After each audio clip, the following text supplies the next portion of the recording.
I actually just made just a little short video, but I got sidetracked because I thought maybe I could like stream on Discord and like record myself at the same time, and then I could use OBD to like record what was on my computer at the same time. But I'm not there yet, so I'll just do what I was gonna do before. And I was reading this quote, so it goes like this, right? Colonialism started with the Babylonians. Um, but the Romans refined colonialism, which led to their collapse. The city of Rome became ungovernable as immigrants across the empire poured into it, resulting in a city of ghettoized neighborhoods with no unifying language and religion. Now that might seem loaded. It might seem a bit loaded. I don't know. Whatever. This is some person's YouTube comment. I do know a little bit about the Babylonians and them like kind of colonizing other people. I know, like, I have a vague idea of it in my mind. Same with the Romans. So, that's what it is. Like, oh, by the way, I'm just going through these quotes. Like, because like if I hear something, if I read something on the internet that I think I'm gonna like is interesting, I just save it. So I'm just gonna read through some of the stuff that I've recorded, and kind of like expand on it and talk about it. So there's another quote. To read about your own culture is now a revolutionary act. Jonathan Bowden. Now, I don't even know who that is. I'm assuming he's Irish or something because people were talking. It was on an Irish video, something about Irish. Yeah, so that's an interesting quote. I don't really have much to say about that because I think it's pretty much self-explanatory. Here's another one that's interesting, though, that I found on another blog, or as something. Social conservatism leads to slower economic growth and less innovation. Well, the thing about that is, I was thinking about it, and yes, like when you have progress in a society, like social progress, what people refer to as social progress, I guess it does tend to like make economic growth happen faster because commerce, there's commercials on TV, and there's commercials on advertisements, right? Commercials. So commerce, right? Commerce, merchant, mercado, market, mercado, right? Supermercado in Spanish, mercado, merchant, mercantile, mercenary, right? Mercantile, maybe it's pronounced. I don't know. I always pronounce it mercantile. Sounds good. But that's to do with the market. So like, obviously, yes, like, you kind of are gonna have more commercial. You're gonna have more things are gonna sell if you loosen up the social norms, right? Because sex. What's the kind of things that sell? Well, entertainment, sex, drugs, altered states of consciousness sell. So if you allow more altered states of consciousness, you kind of open up the gate. You're gonna get more commerce. Like, that's the theory. So, this thing that it says social conservatism leads to slower economic growth and less innovation, it does kind of make sense. Because, social conservatism, you can't, the more socially conservative a society is, they might not be able to have all these whacked out fucking beliefs, like, whacked out religious beliefs and like fucking, people think of conservative in terms of like what people referred to as politically conservative people, but there's politically conservative people out there that go to these churches, right? These mega churches, and the things that these churches engage in, like having people text in anonymous confessions, and then it pops up on this big screen, and then the pastors will talk to his audience about it, and they've got all these big screens projecting pictures and families, and that's whacked out. I mean, I don't care what you say. That's a far cry from fucking, even what people were doing, 20 to 30 years ago in church, or maybe 40 years ago. That's a far fucking cry, mate. That's some pretty whacked out shit. I mean, it doesn't matter that they're preaching the Bible and they're Christian and blah blah blah. That doesn't fucking matter. That shit is some whacked out fucking shit, mate. They got fucking, it's like a WWE fucking video, Like, media is like, it refracts things. Like, it refracts. Like, it can attenuate, and it can amplify. and these things get amplified, right? The messages get amplified, and it becomes like all this music. You know, they got the music, and they got the televisions, and they got like the big group, and it's just like this extreme stimulation. And that's why when you see them on TV, these Pentecostal churches. I remember there was one in the movie Borat. You know, the people were fucking crying. You know, they were crying, and they were holding their hands out like this, right? And the pastors, I've seen the pastors do that. I've seen them. They say, "Well, put your hands out like this." Well, you know, you look at the occult significance of it. What do you think it means to occultly? You know, you start thinking in terms of Indian mudras, right? The symbols. You know, the fucking symbols. Like people know them as Illuminati fucking symbols, always going like that, and people use them quite a lot, right? And you know, you think of the occult significance of this. What does this mean? You know, commonly, what do people do? They say, well, I don't know. Or it's like offering. You're offering up. Okay? So what people don't realize about preachers, like anyone that's standing up, not necessarily preachers, but anyone that's got their voice going, projecting, and other people are listening. They're the audience. Okay? Audience. Receiving audio, right? They're listening. And the preacher or whatever, he might be preaching the Bible, but the thing is that he's up there saying, I am the Lord your God. I am the Lord your God. I am the Lord your God. It says it over and over and over in the Bible, right? It says it over and over and over. I am the Lord your God. I am the Lord your God. I am the Lord your God. So he's the guy up there saying it. He's saying it. And they're hearing it from his mouth.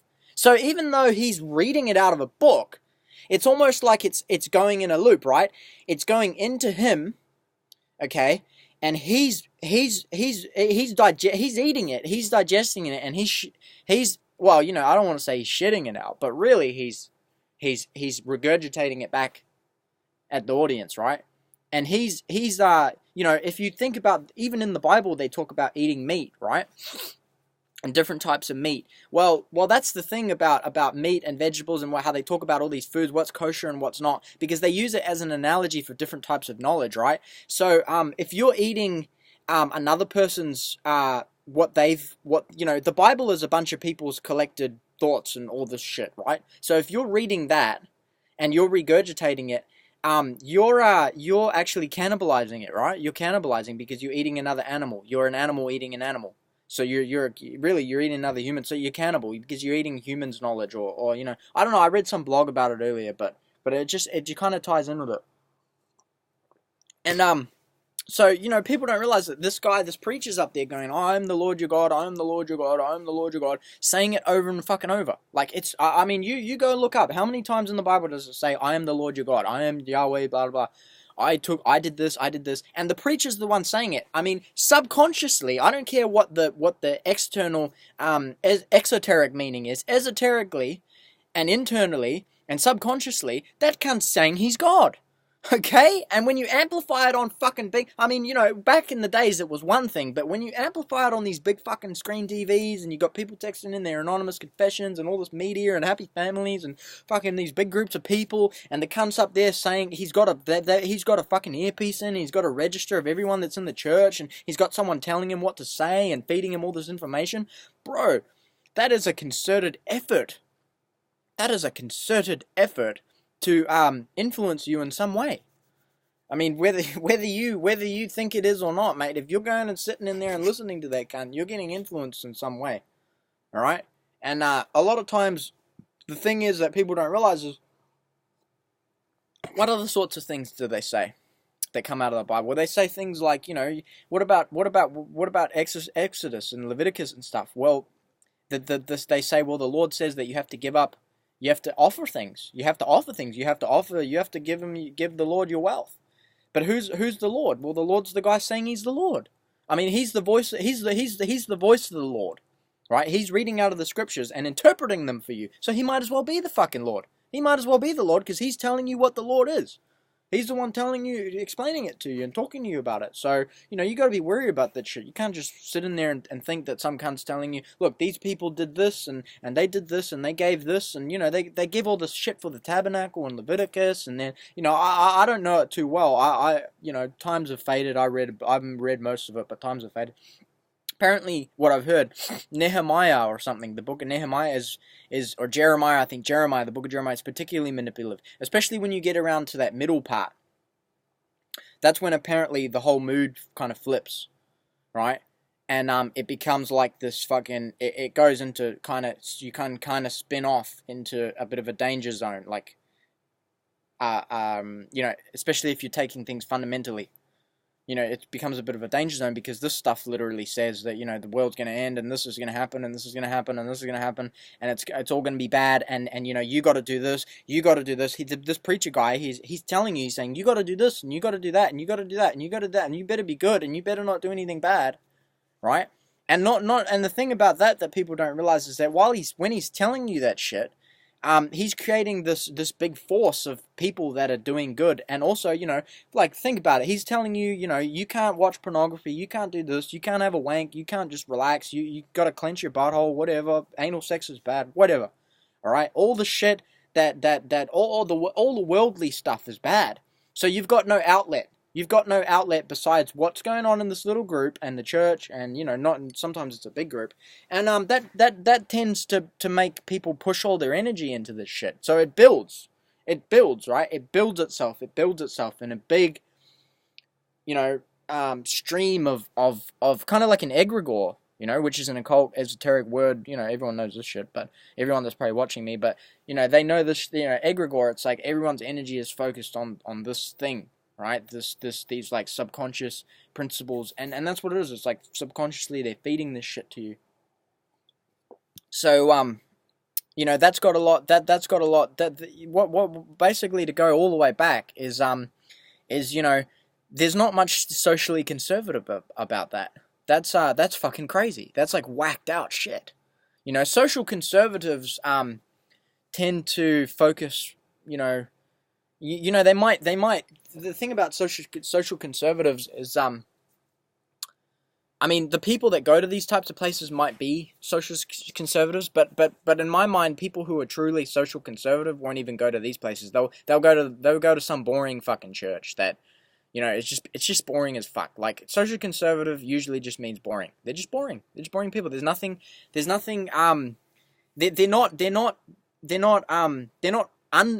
abnormal, but they're not normal either. Like, they're not overly normal. Like, there's overly normal. Like, there's taking it too far. Like, there's completely abnormal, right?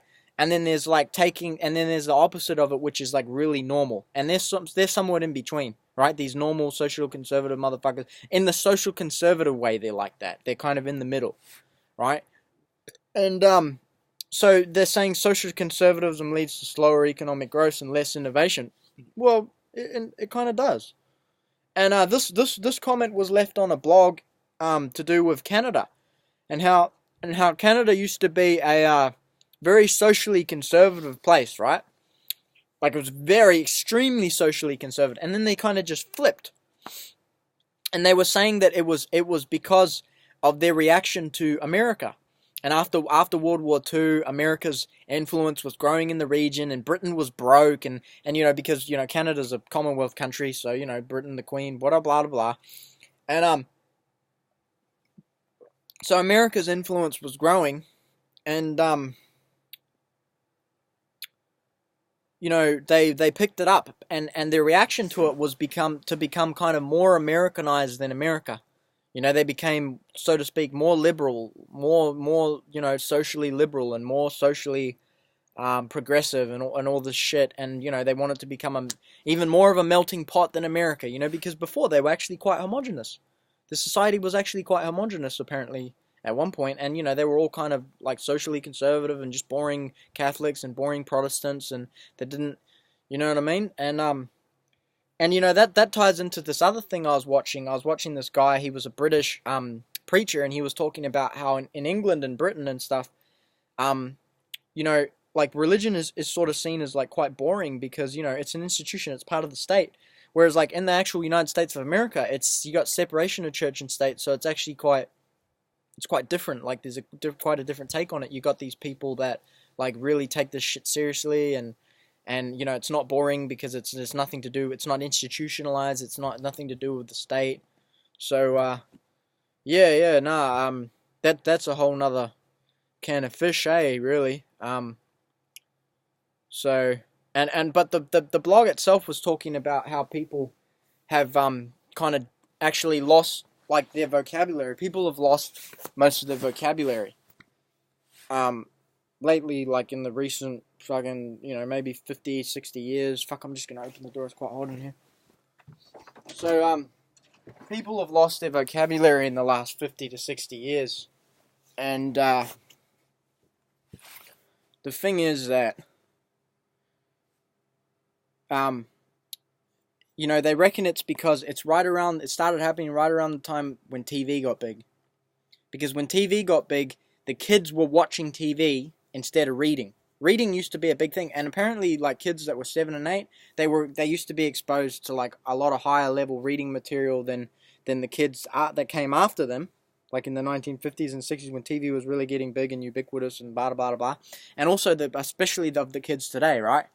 These kids were reading books and they would sit down and read whole books, whether they were advanced or not.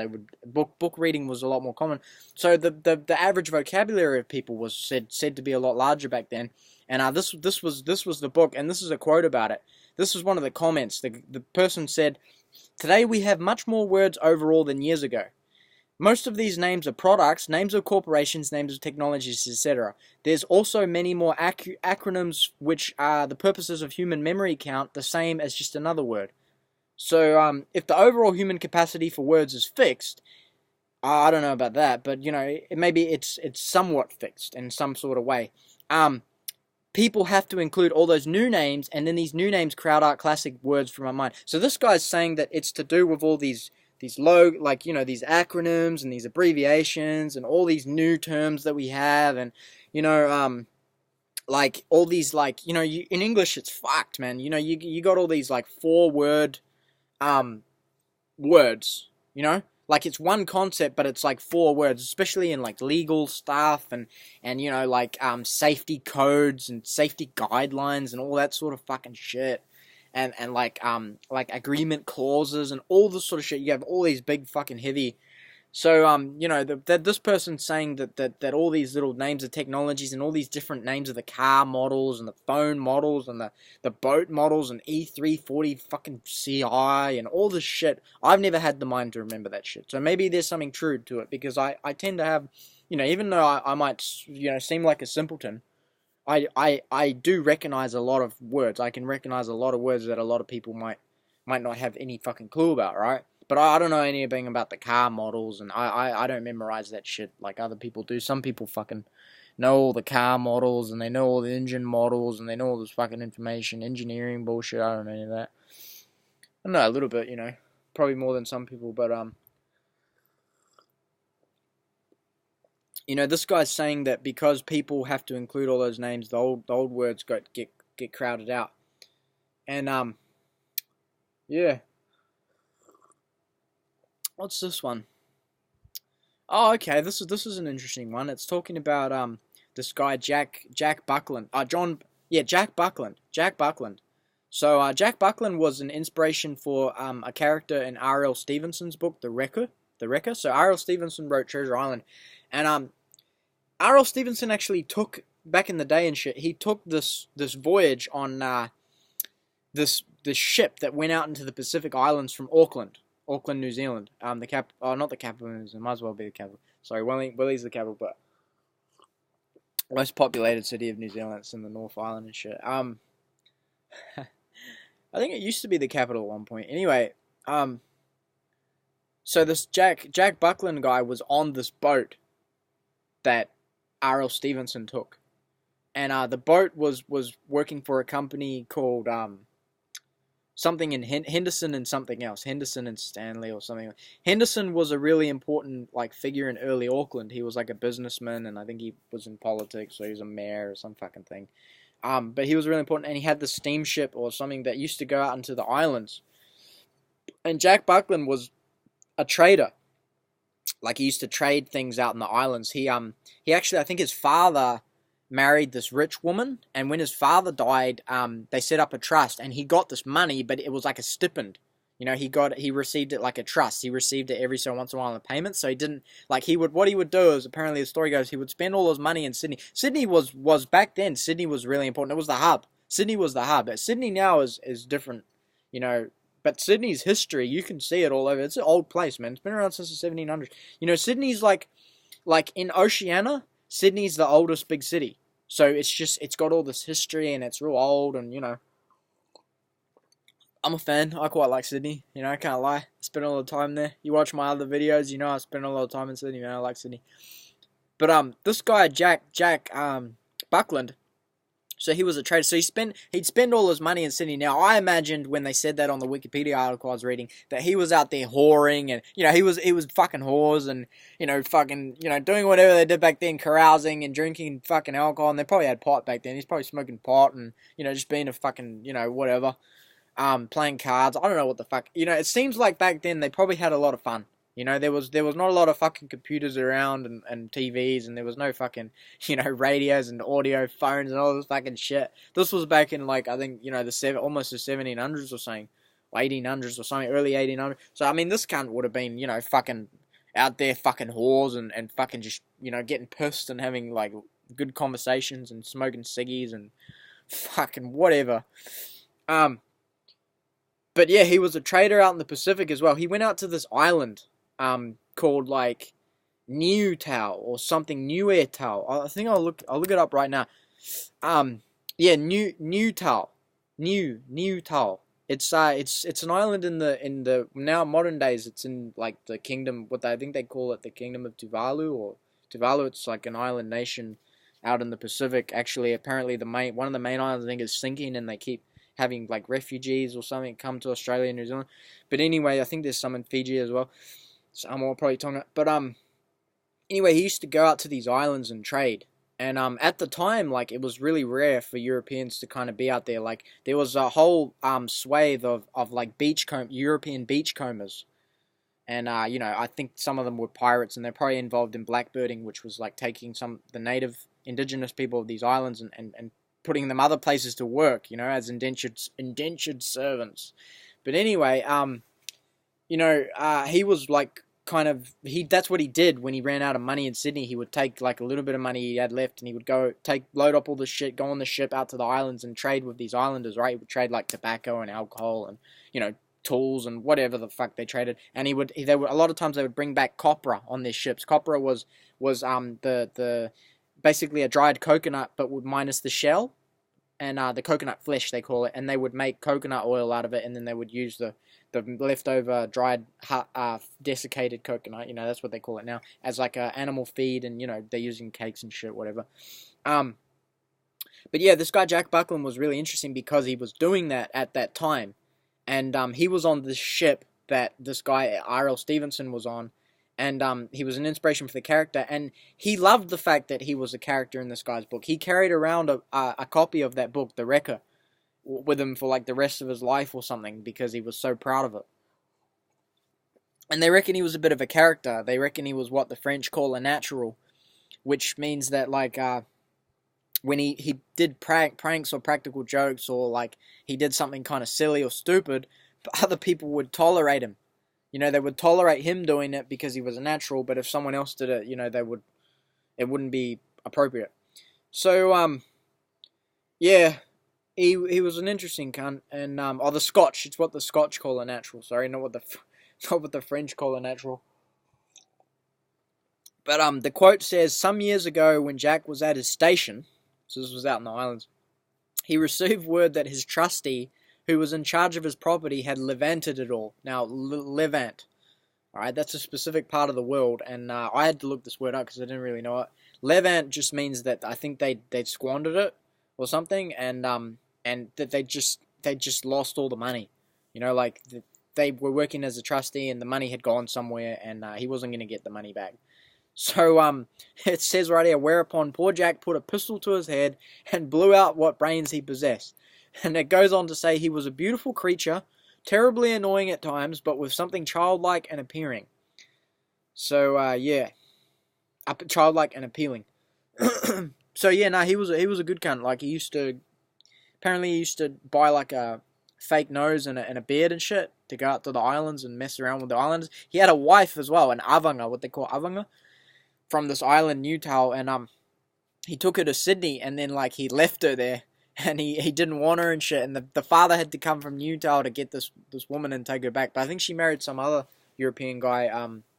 But yeah, nah, that was an interesting time, in like the history of the world, especially this part of the world, because it was kind of like the Wild West, like out in the islands and shit, and it still is.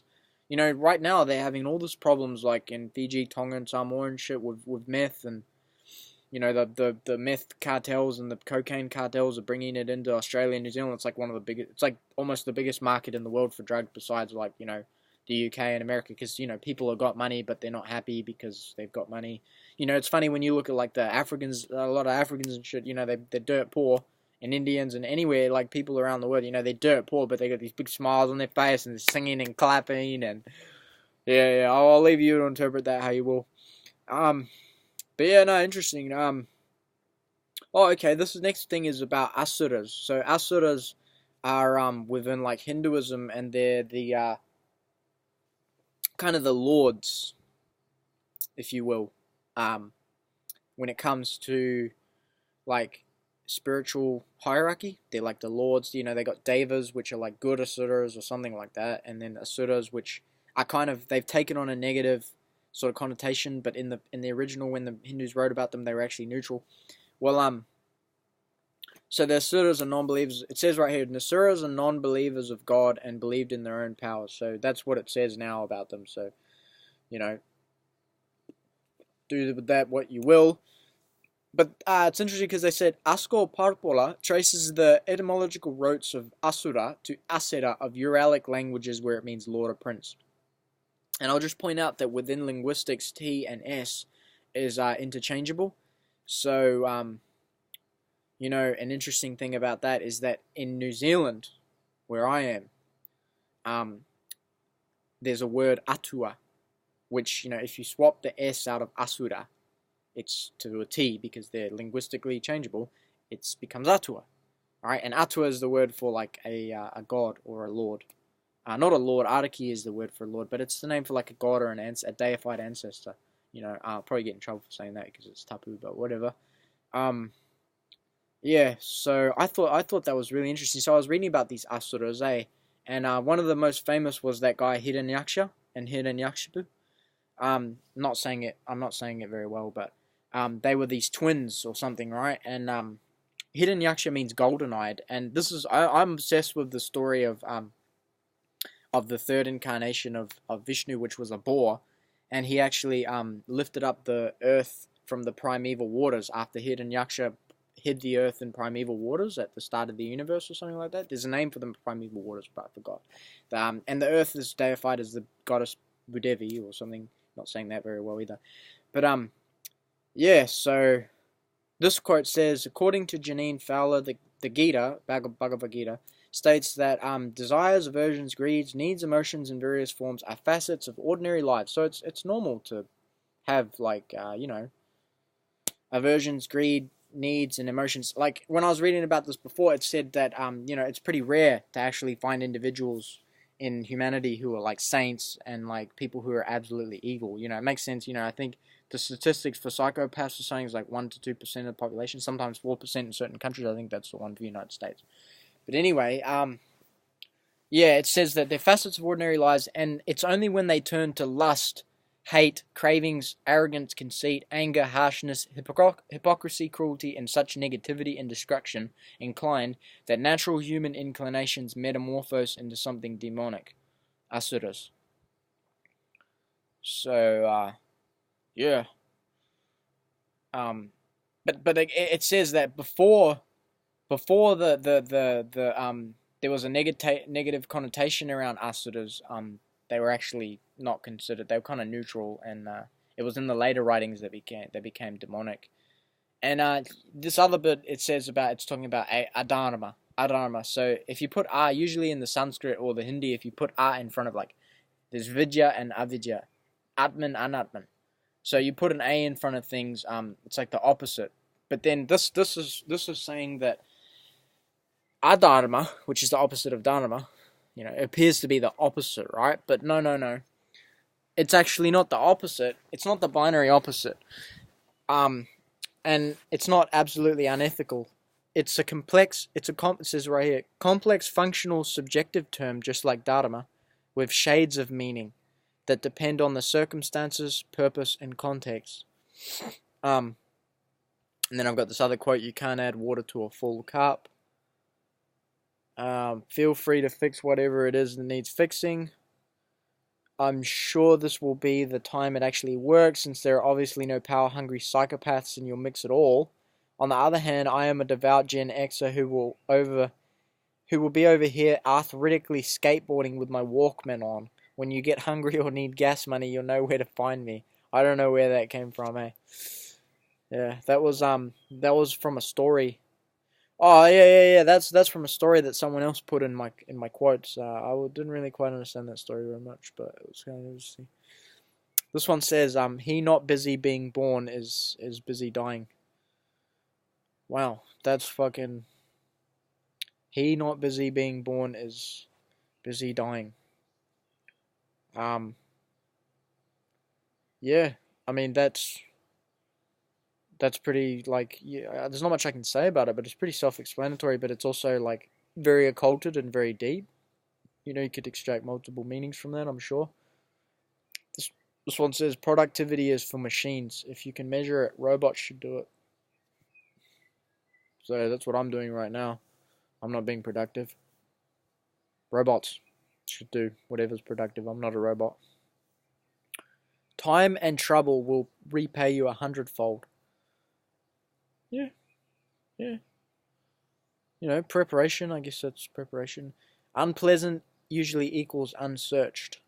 So, I think this ties in with a quote by Abraham Lincoln or something like that, where he says, "If I met a man I didn't like, I need to get to know him better."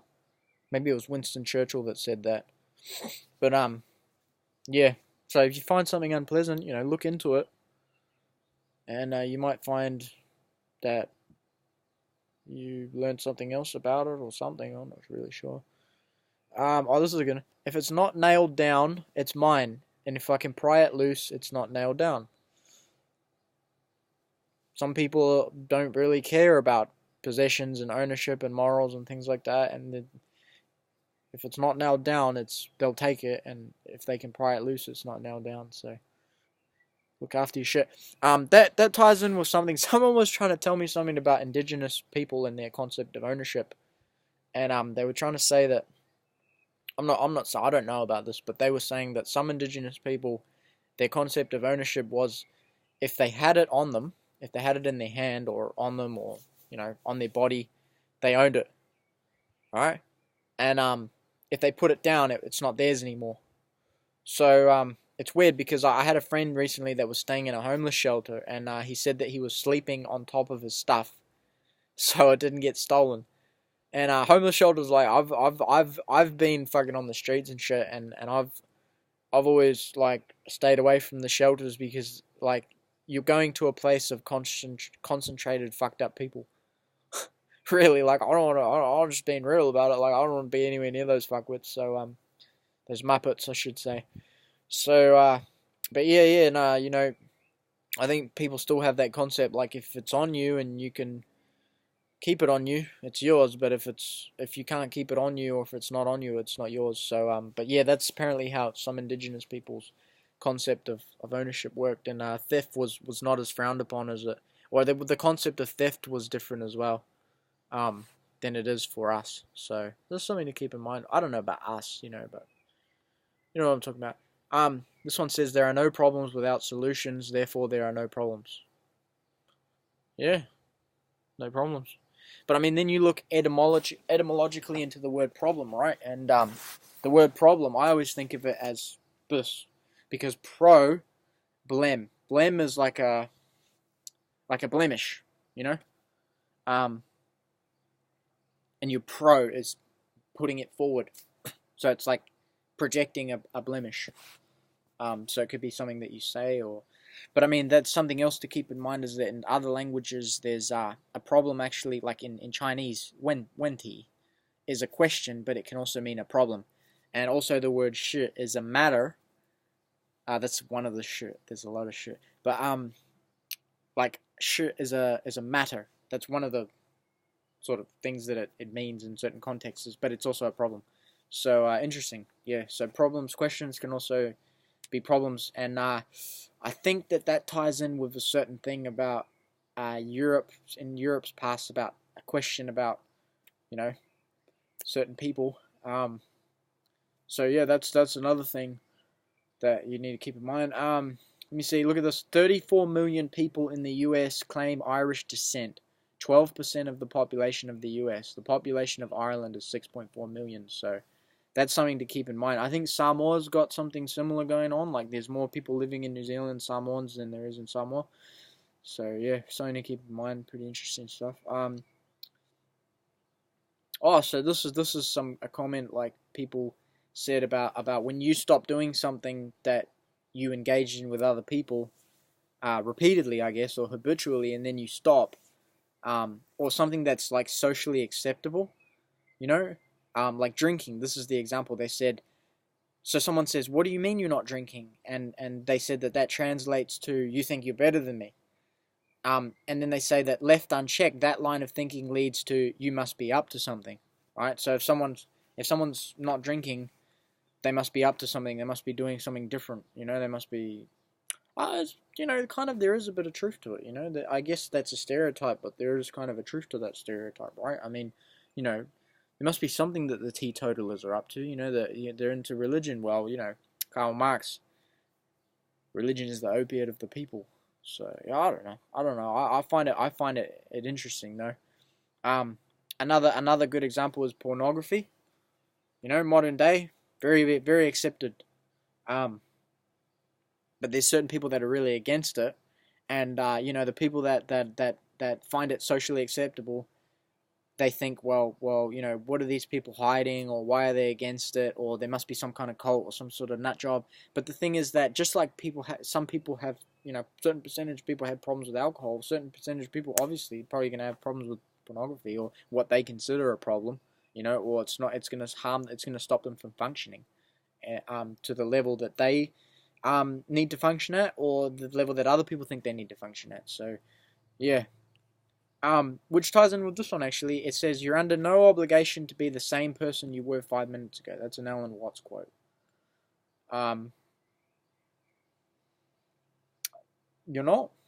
I mean, I could get up right now and I could walk outside and I could go for a walk down the street with no shirt on, and you know what? I'd probably be fine. I'd be fine. No one would, I got shorts on. Like, I'm not breaking any laws. It's kind of cold out. But I could walk all the way out to the motorway, and I could probably find I could probably stick my thumb out the freeway motorway, and someone would probably pick me up, and I could go anywhere. I've done it. I've hitchhiked. I've gone out to the BP in Drury in Auckland, and I've just fucking stood there with my thumb out, no sign, no anything, and just gone with someone. Just hopped in the car and gone. I've gone all the way down the bottom of the South Island doing it, from the top of the North Island to the bottom of the South Island. Hitchhiking. Gone all the way down to Queenstown many times. Hitched to Queenstown. Well, gone to Wellington. Fucking, I don't know how many times. It's like a 6-hour drive down there. I've gotten picked up, taken all the way. Got picked up, taken all the way back. It's true. You're under no obligation to be the same person you were 5 minutes ago. Not with yourself. And this ties into my last video. Like, if we look in our imagination, we have all these consequences to if we stop being the person we are. Like, if we stop habitually doing what we do and being the person we've been, our imagination comes up with all these things like, well, fuck, maybe this will happen, and maybe this will happen, and what about how you said you would do this, and this is gonna fuck up for other people, and they're not gonna like you, and this is gonna happen, and it's gonna be bad, and this could happen, and you're unreliable, and sometimes you just gotta be fucking selfish. Sometimes that's the truth. Sometimes you just gotta be selfish, and you just gotta say, look, I wanna fucking do this. I wanna fucking do it for me, and fuck other people. Fuck my commitments. Fuck the consequences. And I guess the ultimate manifestation of that is committing suicide, right? Because it's like, fuck all the other people. I wanna commit suicide. I'm gonna hang myself, or I'm gonna shoot myself, or I'm gonna jump over a bridge. That's the manifestation of that, that you're under no obligation to be the same person you were 5 minutes ago.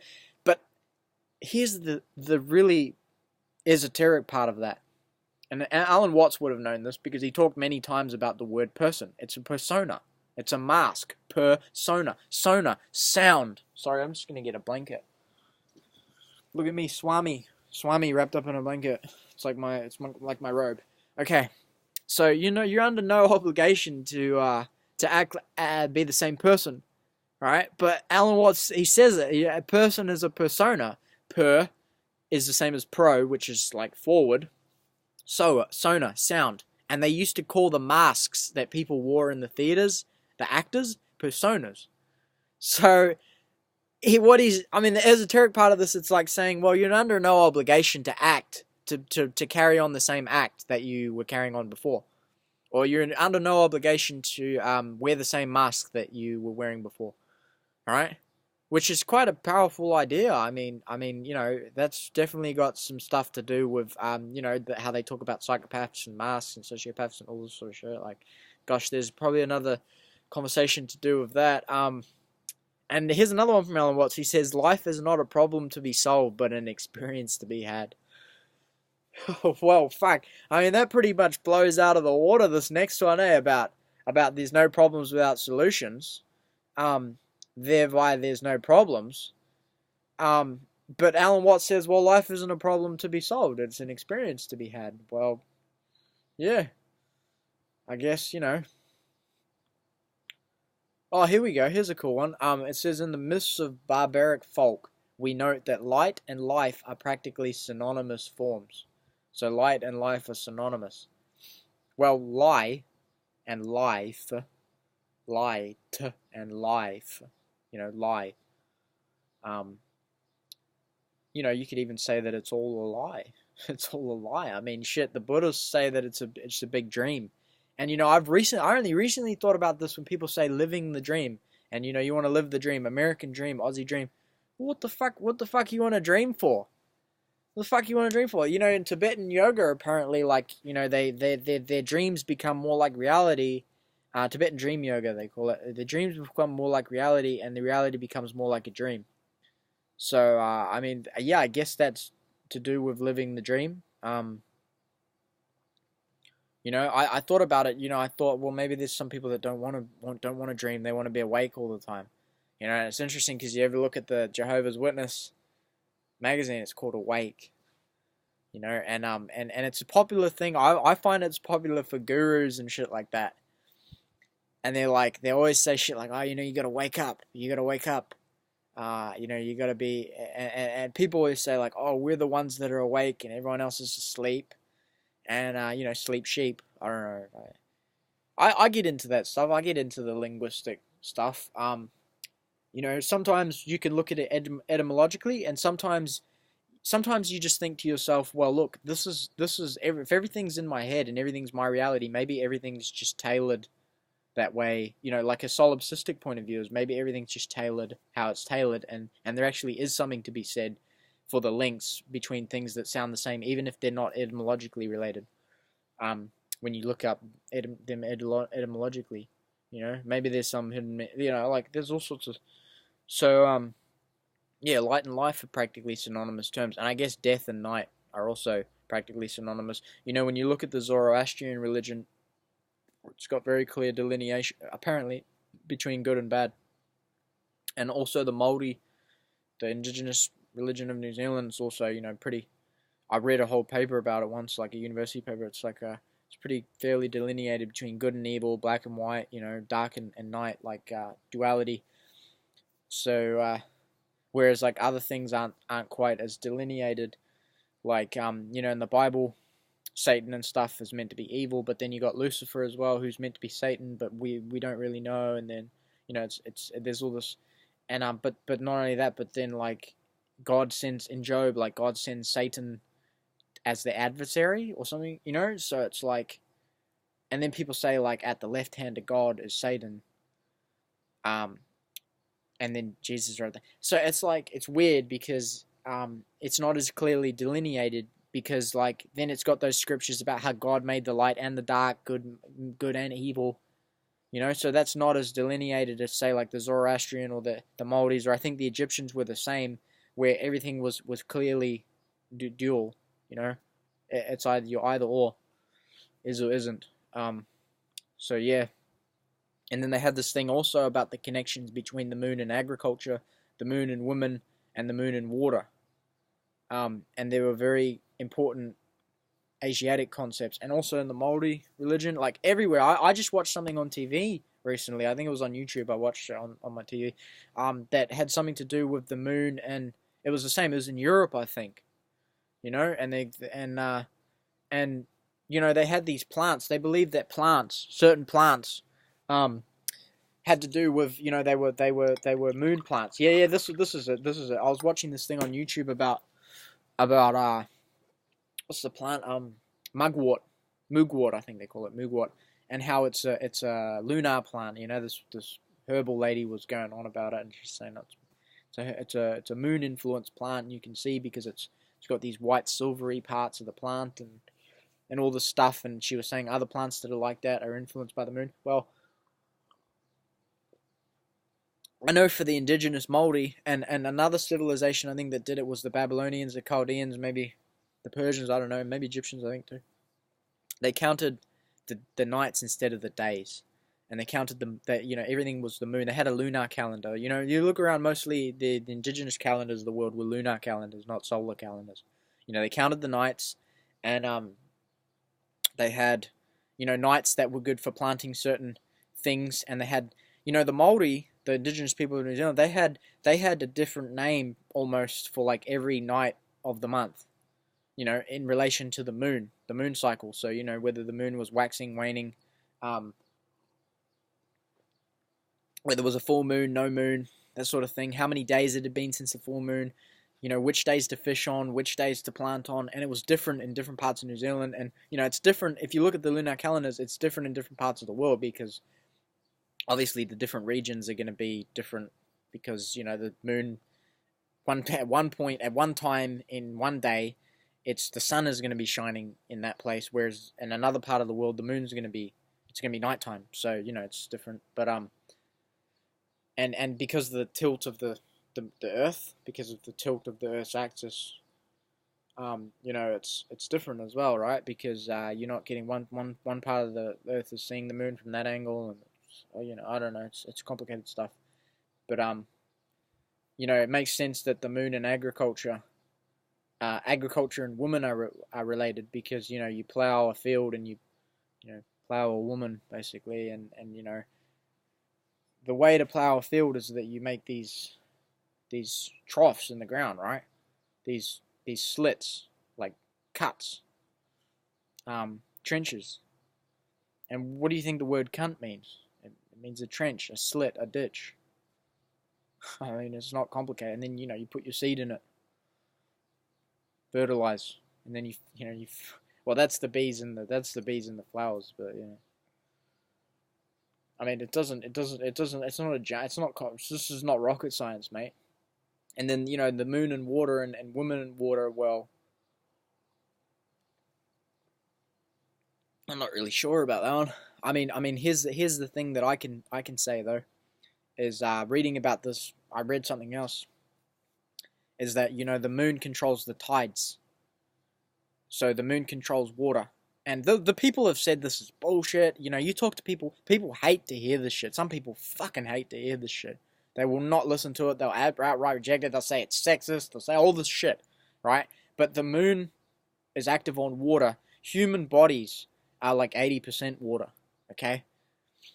And, not everyone is different at different parts of the month, but some people are, and, people call them lunatics, whatever. I'm not going to get into that, but the funny thing is that if the moon works on water, it'll also work with the water in the woman's womb and shit, and all that, the blood.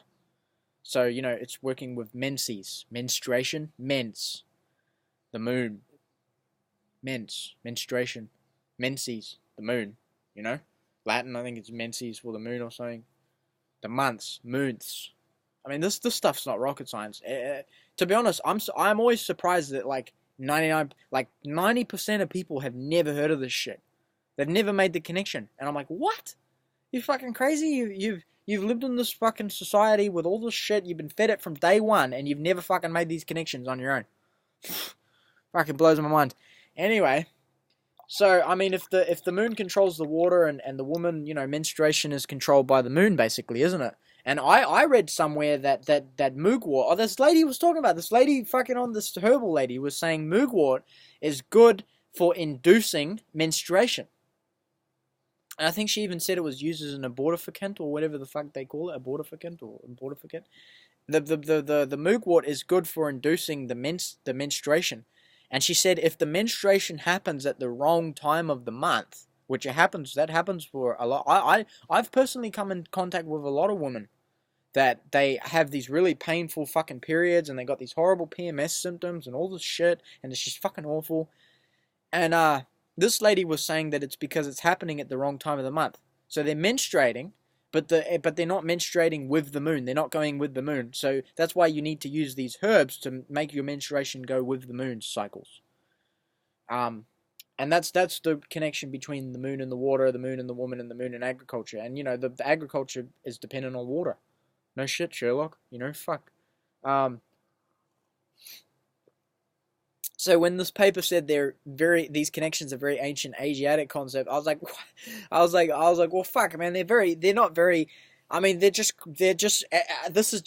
what it is. It's just what is. Sometimes there comes a point where you're just like, look, let's forget what's true and false, what's good and bad. There just is what there is, and there isn't what there isn't. Okay, this one's a good one. It says, finding your guru. Lineage is everything in spirituality. I'm a pure breed. I'm a pedigree. That's what it makes me think of, eh? That's what it makes me think of. But, nah, it's true, because, if your lineage is not pure breed, it's not like some pedigree fucking weirdo shit, your guru's gonna be the opposite of that. Your guru's gonna be a syncretic, almost chaos magic type guru or something like that, and everyone's got a guru. Everyone's got a guru. Like, people are like, oh, fucking guru. They think of some kind of, like, Swami. Some fucking, like, some white yogi Swami, like, in California, like, doing yoga. And, he's got, like, a fucking, that shit on his head. And, he's got a fucking turban on. And he's got the robes, the saffron robes and shit. Mate, anyone can be a fucking guru. You've got gurus right now and you don't even fucking know it, You don't even... It's only when you really look closely that you'll see, oh, hey, this person's like a fucking guru for me. Everyone's got fucking gurus. The only time you're not going to have a guru, and everyone's got devotees as well. Don't bullshit me. Everyone's got gurus and everyone's got devotees. And the only ones that don't have them are people that aren't one. Okay? They're many. And how you become many is you go out away from people. Into the forest and shit. And you, after a while, like 2 weeks out in the forest and shit, like the spirit journeys that the shamans take, you become nature. That's what you become. You cease being one and you start being many. And those are the ones that's when you stop having a guru, right? And those are the ones like not the Vanaprastha, not the Grihastha, but I think Vanaprastha, they go out in the forest dwellers in India and shit. Alan Watts talks about it. So if you're finding a guru, lineage is everything in spirituality. Oh, this one says the easiest way to figure out if someone would pay money for it is if there's already some version of it out there that people are already paying for. So this is like this is another version of the quote. What's that guy fucking, Casanova, I think? Says like, good artists steal, great artists copy, good artists steal, or something like that. Well, this guy's saying if there's another version out there that people are already paying for, go for it, steal it, rip it off, sell it, do it better. A lot of times you don't even have to do it better. And this guy says if you're thinking of entering an untested market, don't. There's time to be a maverick and a pioneer, but the beginning of your online business journey is not that time. So I don't know what I'm doing here. I should be ripping off some other guy. Some guy, when I've been doing these videos, some of my friends have been like talking about Joe Rogan and shit, and I'm like, well, fuck. In my mind, I got nothing to do with Joe Rogan. But they're like, oh, you should start a podcast. Mate, I'm not really calling any of this fucking shit podcast. I'm just fucking making a video, mate. I mean, I should have been making these videos for a long time because I'm the type of cunt that's got a lot to say. This guy also says if you want to go into business, you need to have something to sell. Well, I mean, like, I was talking about my friends to this, and because one of my friends said, it's hard to monetize political videos. Well, actually, he didn't say that, but that's what I got. And my response when people say why are you getting political, or let's not talk about politics, or they say why are you getting let's not talk about religion. Um, I always think, well, you know what? The dichotomy between non-religious and religious, non-political and political, and non-business and business, there's no such fucking thing. Everything's business, everything's religion, and everything's political. Everything. That's the but I mean that's the non-dualist take on it. That's the esoteric take on it, right? And that's where you get into tantra and mixing the profane, the so-called profane, with the sacred and all this shit, because that's when it's an exercise, you know. Really, I think that the people who have the strongest concept of duality and dualism are people who have mixed the two things that are supposedly different. Because then you can see the differences, you know. You can see the things that are actually different. Says you can have the best marketing and the best sales copy ever, but if you want to make a sustainable living online, you need to get other people to part with their money in a way that does not rely on subterfuge or dishonesty. That's where the product comes in. Yeah. So, interesting is when you talk about Facebook and YouTube and all these fucking places. I know I'll probably get shit from YouTube for this, but they took this and they said, well, we're gonna rely on subterfuge and dishonesty, because we're gonna make the people we sell things to our product. We're gonna sell to our product. I don't know. We're gonna sell our product to our product. I don't know how the fuck that even works, but they did some weird shit there, and it's something that people should probably elaborate on. I kind of confuses me. But I guess they sell a service as well, because it says, this is the product or service you're selling. It doesn't have to be your product or service, but you can sell or refer to other people's services, but you need to sell something. You need something to exchange for money. I mean, that's basic, like anyone that doesn't know that.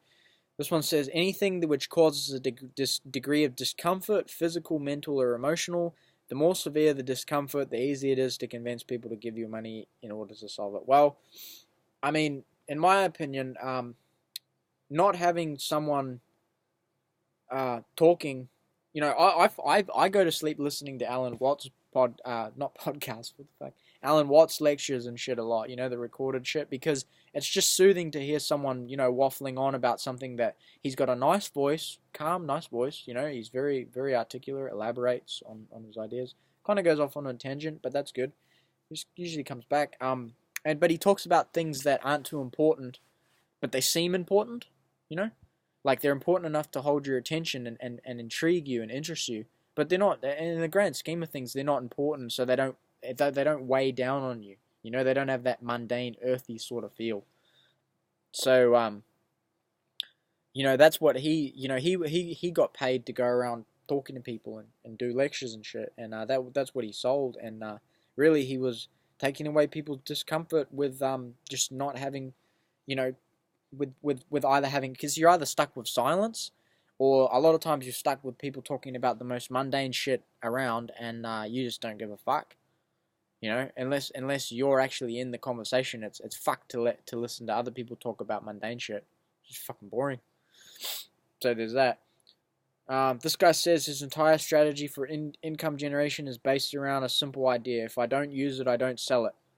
The beauty of implicit selling is that it forces you to be authentic. I think that works for me, because I do use all the stuff that I'm selling to you right now. I use it.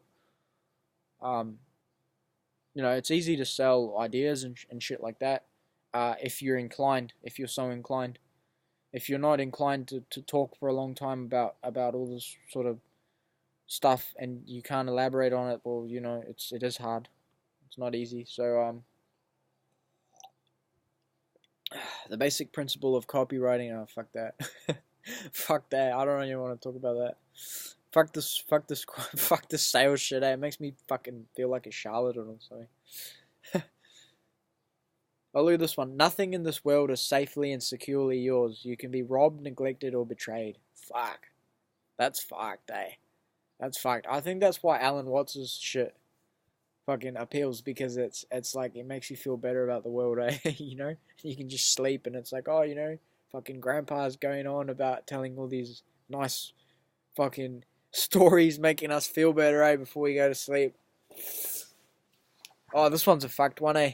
Crime does pay. That's probably why the threat of prison rape doesn't stop it. Oh fuck. That's an indictment on the justice system, eh? But what people don't realize about the justice system is is that in order for society to function, there has to be a monk class. There has to be a certain amount of people that are just doing straight meditation, and that's pretty much why what they use the people that transgress the norms of society for these days. They're like, oh well, you know, the whole concept was a prison was like, oh well, we need people to be monks in cells. You know, if you go to a monastery, that's what they're called. They're called cells, and we need the people to meditate, you know, all day and have nothing to do. You know, there's a certain amount of needed wasted energy, wasted potential in society that they need it. You know, anyone that's worked in the military knows how much the military wastes in order to be effective. So, you know, that's what they did. They said, well, we'll just take the people that transgress our norms, and instead of like killing them and making a spectacle out of it, that way we'll just put them in prison and make them do the monk's job, and then we don't have to have as many monks, and we don't have to have as many monasteries and monastical orders and shit like that, because you know, the monastical orders at one point were starting to take over, really, weren't they? In a bit. So that's my take on it, at least. And yeah. So this one says, life is like poker. It's about how you play the hand you're dealt. Well, fuck, mate. That when I heard that, I was like, oh, that's a bit cliche. This one says, if people don't know you exist, there's no way they can spend money with you. Yeah, you gotta fucking. It's like what Little B fucking says in that one song, he pimps himself like he pimps a hoe. At some point, rather, you kind of got to sell yourself, right? Because, like I was saying earlier, if there's no distinction between business and non-business, you got to fucking sell yourself, mate. You got to fucking sell yourself. And I always say it's who you sell yourself to, and it's at what price.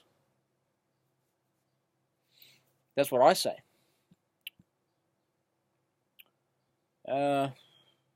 The key is to get in front of the right people. Yeah, that's what it says right here. The key is to get in front of the right people. So I gotta. Oh, this thing is pretty interesting. It says some geniuses could not dance, not even a bit. Some sports people couldn't sing, not even a bit. Some dancers and singers couldn't even play a sport, even a bit. And there was I. He's talking about how he was average. He was average at all this stuff. He wasn't really good at anything, but he said he could dance averagely. He could play sports, you know. He was average. And he could lead a team for an event, average. He was average. He was average at everything. So there's something to be said for being average at everything. You know, jack of all trades, master of none. But at least you're a jack of all trades. You know, there's nothing wrong with that. Ying to yourself is like running away, except there is nowhere you can run away to. Ying. Crying to yourself. Maybe I think it's lying to yourself. I think I missed out a little bit of that. So Jason Reed notes that X such as precarity. Oh, I can't read that. Biopolitics is the strategic coordination of these power relations in order to extract a surplus of power from living beings. That was from a book that I was reading about this pastor. Fucking forgot his name, eh?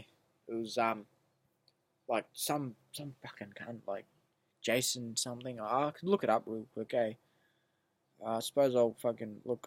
Biblical Porn. It's a book called Biblical Porn, and it's about Mark Driscoll's evangelical empire. So Mark Driscoll, he's still around. He's still going strong.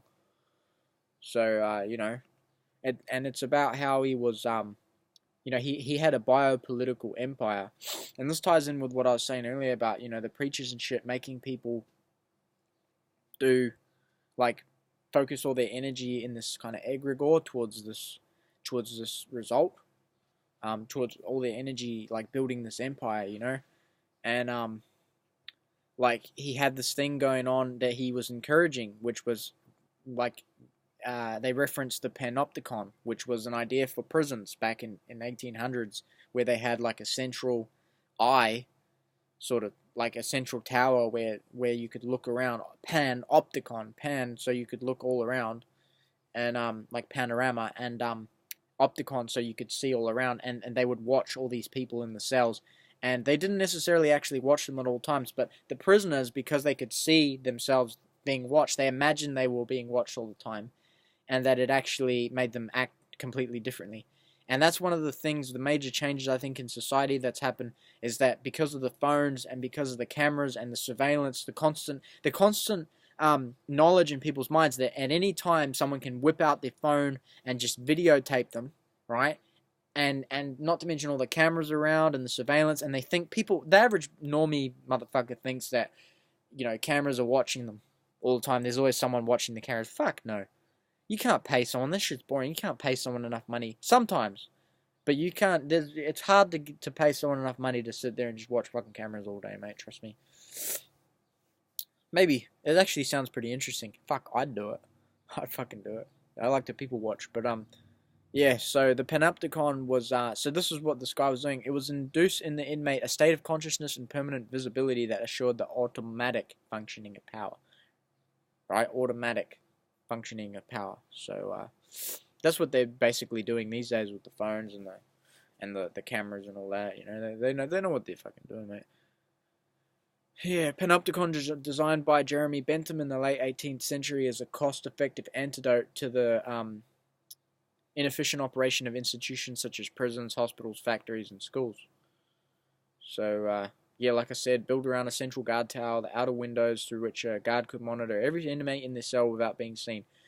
Promoted the sense that one was always being watched out without any certainty about when or by whom, such that self-surveillance would take place. So, you're watching yourself. And that's really what all that symbolize, like even this stuff. And the symbol of the eye, like CBS logo, and you find it all the time. And even the sun, the thing about the sun worship, and the eye, how, in Fijian language they call it the Matani Singa, the eye of the day. And that's what it's about. It's about,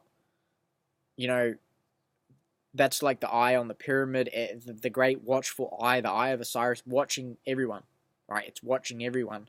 And that like they say, it enforces the automatic enforcing of power. So that's their goal, basically, is to watch everyone. I mean, I'm not saying it in a scary way. I'm not saying like you need to freak out. I really don't give a fuck about that. I mean, it is what it is, right? I can't stop it. Well, I can stop it, but I'm just saying I'm not saying it in a bad way or whatever. Like, just what is what it is. I mean, we all have that in us. It's in our DNA, right? It's in the code of the universe. All that fractalated shit, and 1.318, the Fibonacci sequence, and all that sort of shit. This book was talking about Foucault. I don't know how to pronounce his name right. He's that French philosopher dude that everyone rages about because all the feminists use him and all that shit. His concepts of governmentality and biopolitics. Political theorist Maurizio Lazzarato suggests power is not a unilateral relation, a totalitarian domination over individuals such as one exercised by the despotive of the panopticon, but a strategic relation. That's pretty deep. I mean, like, it makes sense, but I can't really expand on that. It's complicated. Yeah, this stuff was really complicated. This book was really complicated, eh? Like, I saved a lot of this stuff. But it's really complicated. I still have to read through all of it. I'll probably do another video on it, to be honest, because it's complicated stuff, that book. Really complicated. It's written in all philosophical terms and all sorts of stuff, and every term is defined, and here's a good one. So this Mark Driscoll that ran the church, his personalized tagline became a nobody trying to tell everybody about somebody. So he was the nobody. Remember how I was talking about how the preacher earlier, they act like they're just preaching, I'm just preaching from the Bible, blah, blah, blah. But really, they are the somebody. They're the somebody. It's all about them. And don't be fooled. If you want to read the Bible, go and read the Bible for your fucking self. No one's stopping you. Maybe you can't read. Go learn to read. Fuck it. Listen to a fucking audiobook. Driscoll's personalized tagline became a nobody trying to tell everybody about something. So he didn't emphasize himself, right? He was saying, well, I'm just nobody. I'm not important. It's almost like reverse psychology. Oh, I'm not important. I'm not important. Almost like sarcasm. But he's trying to tell everyone about somebody. Yeah. Well, we know who the somebody was. And guess who else said they were nobody when they were asked? Charles Manson. And see, these motherfuckers use the same tricks, man. They use the same fucking trick. Yep. Members were discouraged from verbally dispensing the gospel or confrontationally or propositionally proselytizing. Only he could do that. Right? That's what they do. They get, once they get a fucking certain following up, they usually, unless they diversify like Google did, they start turning on their own people, which is kind of what certain platform is doing right now. I don't want to fucking go into that one too much, but yeah. Oh, this is a good quote. This is about occultists and occultism. This is from a friend of mine. It says this. I think he got it from a book or something. It says a few are laying. This is someone came upon the scene of an occult college, like an occult university. He came upon it, and he was watching the people that were there, and it says a few are laying out cards as though telling fortunes. Some are studying the lines of each other's hands, and some, collected in a corner, are preparing potions. This is indicting, eh? The pupils are men and women of various ages, some young, others older, but all of unpleasing appearance. Oh, fuck, that's shameful, eh? One or two are deformed, thin, with disagreeable, shifty eyes, dishevelled hair, and warts. The movements of all are sharp, angular, and jerky. Their attitude towards each other is hostile and derisive. And this is a description of the school of the black magician.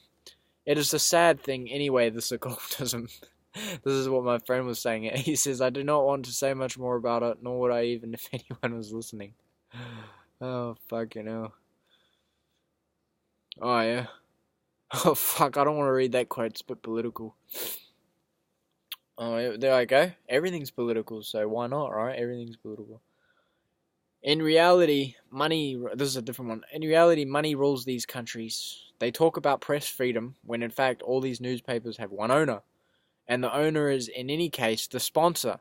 This press then shapes public opinion. These political parties don't have any differences at all. Like before with us, you already know the old political parties. They're all the same. Yeah, that last bit I kind of lost. Meme magic at its finest. Repeat the lie often enough and it becomes the truth. There you go.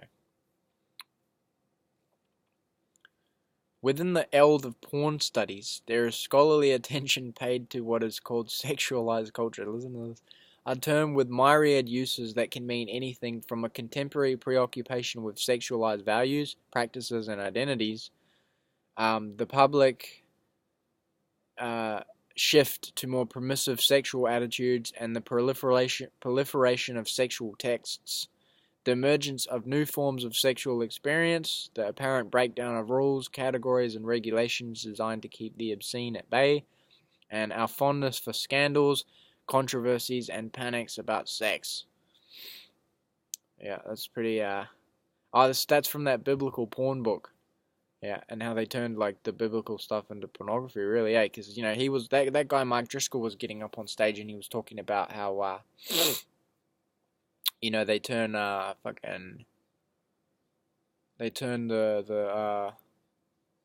he was telling people, the women, the wives and shit of the men that were at this fucking church, that, they need to please their husbands so their husbands don't go off and watch pornography and all this shit, eh? Fuck, and blowjobs were okay, it wasn't a sin to get a blowjob, and probably it wasn't a sin to, stick it up your wife's batty hole and all this fucking shit, so. I think he was the first guy to get up on stage and say that as a supposed preacher, man of God, so. This one says, life is a lot more fun when you can put aside your delusions about who you are and what you want and actually just simply be who you are and do the things you truly want to do. Well said. Well said. This is what you got. What are you going to do? Zen teachers, we're talking about Zen. Zen teachers shouldn't try to unify what they teach any more than poets should try to make all their poems sound the same, or novelists should try to write the same book. That would be counter to their art. Well, I guess it's got a lot to do with preaching too, I guess, We've turned our natural inclination to care for members of our society into a bizarre system of taxation and government. Fuck, that's an indictment, eh? That's very interesting, actually, that quote. All actions have effects that spread throughout space and time in ways we cannot possibly perceive. It blows my mind that there's people out there that don't realize that, or they haven't. They don't. If you tell them that, they're like, "Oh no, that." People. When I talk to people, they always say, "Well, you jump around so much. You jump from you. That's a jump. That's a big jump." Well, look, motherfucker. All actions have effect that spread throughout space and time in ways we cannot possibly perceive. Are you fucking stupid? It says it right there. For fuck, I'm just, you won't be able to perceive it, but I'm telling you that this and this is possibly related. And, there's, anytime you say this is the result of that, this is what I was talking about in my last video. It says anytime you say that this is the result of that, you are limiting the actual effects of whatever action you're looking at and ignoring most of what's actually going on. It's just because a person doesn't want to be in a situation does not mean that their body cannot be coaxed into having an authentic pleasure response to the stimulation, because the forebrain doesn't have to be involved. Oh, fuck. That is fucked, isn't it? I mean, that's just pretty much like somewhere I'm not sure we want to go there, eh? But that's what I was talking about in my last video with Charles Manson. He's coaxing these people into having an authentic response. It might not be an authentic pleasure response, but it's an authentic response to his stimulation, even though their forebrain, their logical part, decision-making, and executive functioning part doesn't want to be involved. That's fucked, eh? That's, it happens. Anyone can do it. And I'm aware of it. I'm aware of it with advertising and things on TV. And you try to talk to people about this, tell people about this. They either don't want to know, or they think you're crazy, or they don't want to hear it. So, yeah. And this is further expounding upon what this person said, the one that also said that other quote. They say, because I know how to manipulate a body, and I have infinite patience until it has a good time, no matter what the forebrain says, if I were an evil person, I would find vulnerable people who are desperate for that kind of experience and give it to them. That would form an intense attachment. I would come across like a savior. Oh no. Oh, fucking no. Look at, that's what Charles Manson did, isn't it? I mean, that's even what fucking Jesus really did, didn't he? Finding vulnerable people. Who did Jesus hang out with? The tax collectors, the whores, the thieves. Finding vulnerable people who are desperate for that kind of experience and give it to them. Oh no. That would form an intense attachment. I would then come across as a savior, and then I could mess with them. What's really horrible is just because a person doesn't want to be in a situation does not mean their body meaning their subconscious mind as well, obviously, anything but the forebrain, cannot be coaxed into having an authentic pleasure response to, that's part of the quote I said before. We human beings generally subject our brains to a lot of abuse. We create neural pathways where they are not needed by constantly rehashing pleasurable or painful experiences in order to more fully develop our sense of self. So if you don't want to subject your brain to a lot of abuse and create neural pathways where they are not needed by constantly rehashing pleasurable or painful experiences in order to more fully develop our sense of self probably being the subconscious in this thing, go and sit zazen. Just let it go, right? Just let the river in your mind flow. Just let your mind flow, and don't because it'll flow on its own, right? Until the flowing slows down. The flowing will slow down eventually, right? Because of lack of stimulation and shit.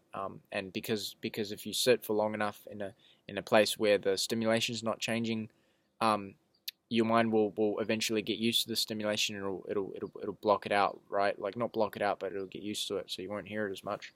And then you'll basically, if you just let it flow and you don't follow or expand upon whatever the thoughts that are going, you won't create neural pathways and where they're not needed by constantly rehashing pleasurable or painful experiences in order to more fully develop our sense of self.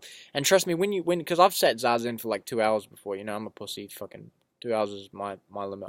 Sometimes I had to readjust myself and I couldn't sit still, and but when I did it, your mind does everything possible. It basically, your mind starts all the shit starts appearing in the mind,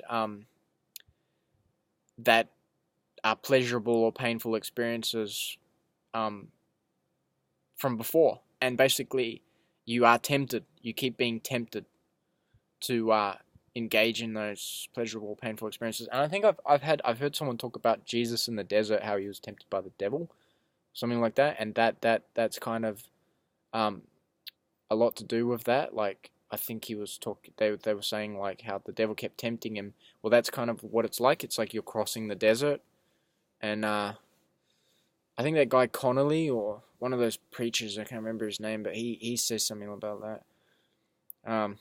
So yeah. It says many sex abuse survivors also have rather non-standard sex lives. Well, fuck. But I mean, there's nothing wrong with being a sex abuse survivor, is there? Nothing wrong with it at all. I mean, there's something wrong with being abused sexually. That's pretty much commonly held as a common norm in society. It's wrong to abuse someone sexually against their consent. I mean, that's fuck. We could have a big discussion about that thing. Let's unpack that one. So it says many sex abuse survivors also have rather non-standard sex lives, not just because they've suffered abuse, but because the abuse they've suffered has made it difficult to interact sexually the way so-called normal people do.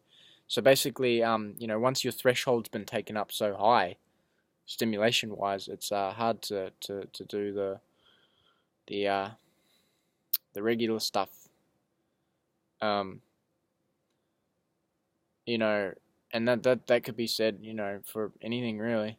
I mean, internet's the same. I mean, I've fucking, the people I interact with, I don't know if I can ever be normal again. So, as a result, a lot of people who could use a bit of what meditation has to offer will never approach it because of the mistaken impression that they are somehow too dirty to become involved in such lofty things. And that's they say it in the Bible that, it's talking about sheep and stuff. It's more important to go after the one lost sheep. There's that little parable, the parable about the sheep, because they go and ask Jesus why he hangs out with the fucking the whores and the the tax collectors and thieves and the fucking drunkards and all that shit, right? Eats with them, and because there's a big belief in the Pharisee religion that you're not meant to eat lunch with, you're not meant to eat, that's why they have all these kosher rules and shit, and it's the same with Mormons and fucking how they don't drink tea and coffee and all the fucking caffeine or whatever, because they don't want them. Jehovah's Witnesses got all this weird shit as well. They don't, no blood transfusions, no fucking this, no fucking that, apostate, because they don't want them mixing with no mixing with worldly people, because they don't want them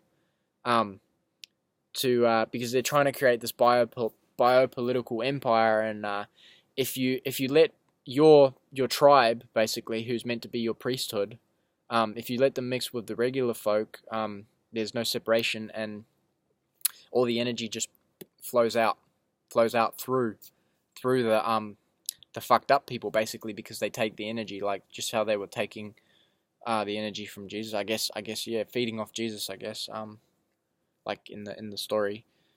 So it says many, a lot of people, so as a result, a lot of people who could use a bit of meditation as offer will never approach it, because they're too afraid to be involved in lofty things. So that's what Jesus was saying about, in the parable of sheep, going after the one sheep that's ran away and leaving the other 99 sheep behind, right? Because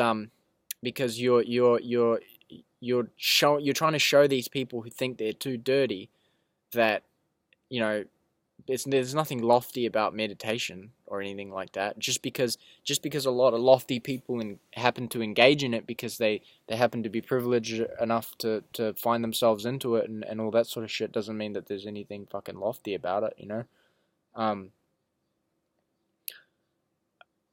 You know, and that's why I think Jesus. There's other things in the Bible saying about how the people that, you know, the real sinners that really need the stuff don't often get it, and the Pharisees who really don't need to do any of that shit that they do, are the ones like that are the ones that are like heavily into it, and they're the ones that also don't think it's for the transgressors of the society. So it's almost like saying in our society that like prisoners and whores and drug addicts and or whatever, you know, all the people that society looks down upon, no, they shouldn't meditate because you know, that's fucked, and you know, meditation is for monks or some fucking thing like that. But really, it's the other way around. You know, if you're inclined to be a monk, you don't really need meditation. You don't really need any of that shit. So that's kind of what that's saying. Yeah. This was so the iguana's owner, if I asked them to buy, started pulling the lizard's tail, which was out of the camera's range, and sure enough, whenever his tail was pulled, the iguana bit whatever. Okay, so this is how he was talking about how people lash out at what's closest, even though something else is going on, and that's why like whenever people fucking lash out at me these days, oftentimes, not always, because no one's not, you know, there's one of everything. Oftentimes I'll just not respond back. I'll not lash out back. I'll just ask them, you know, is there anything like going on in your life? Because this is the story, is that this guy says one time he was making special effects for a homemade sci-fi film, and he borrowed a friend's pet iguana, and the iguana didn't want to do much except walk through the set. He built a little set with cardboard boxes and matchbox cars and fake buildings and, you know, whatever. So the iguana was just kept falling asleep. So the iguana's owner asked if he wanted the iguana to bite the cars, and the guy's telling the story. He says, well, that'd be cool. So the iguana's owner started pulling the lizard's tail, which was out of the camera range, so you couldn't see it on the camera. And sure enough, whenever you pulled the iguana's tail, the iguana bit whatever was in front of him, like the cars and shit. So, and the guy that telling the stories, he said, well, that's exactly what people do. When we're bothered, we don't deal with what's really bugging us. We just lash out at whatever's closest to us.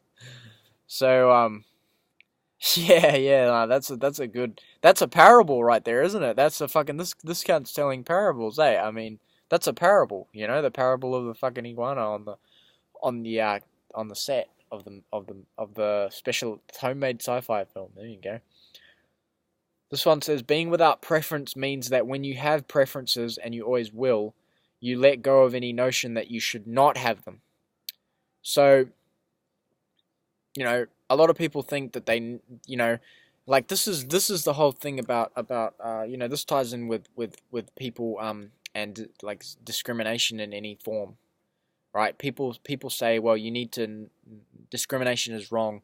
We shouldn't discriminate at all, right? But really, being without discrimination means that when you do discriminate, and you always will, you let go of the notion that you shouldn't discriminate, right? And so it's not a problem. It's not a problem. It doesn't bother you, and it doesn't bother other people, right? Because if it's in here, it's fine, right?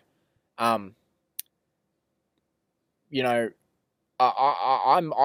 me and a lot of people I know and tend to mix with are of the type that what's up here is more important than what's coming out here. You know, what's coming out here is you know, it's not important. It's what's going on up here for the person saying this. All right. That's kind of a hard way of talking, but yeah, something pretty complicated. It says the real root of our problems as human beings is the way we fly off into imagining how things could be or should be. because having preferences isn't a problem, right? But if we start thinking of imagining how we could not have preferences and how we could not discriminate. I'm building onto this quote. This isn't actually in the quote. Then that becomes a real problem, and it's causing some problems now. I think in this day and age. So it says, yeah, you let go of your preference for being free of preferences. I mean, that's part of becoming an adult and becoming mature, I think, as well. You find a lot of older people, I should say, don't give a fuck. They just don't give a fuck. They don't care if people like them. They don't care how if people look at them and don't fucking, they just stop giving a fuck, so much of a fuck about what people think. Yeah.